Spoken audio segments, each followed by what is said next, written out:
High Nandini, কি মা তেজকে propose করেছিলে? না স্যার, কিন্তু আপনি কে? হে কি মা, তুমি তো ওর জন্যই কলেজে এসেছিলে, ভুলে গেছো নাকি?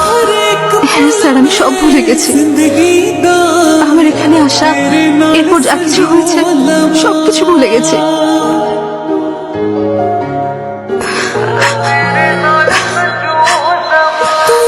তাই নাকি?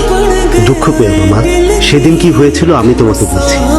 সেদিন যখন তেজের পরীক্ষা চলছিল তুমি প্রপোজ করতে এসেছিলে, একটা চিঠি তেজকে দিতে বলেছিলে। আমি ওটা ভুল ভেবে ছিঁড়ে ফেলেছিলাম আর তুমি কষ্ট পেয়ে চলে গিয়েছিলে।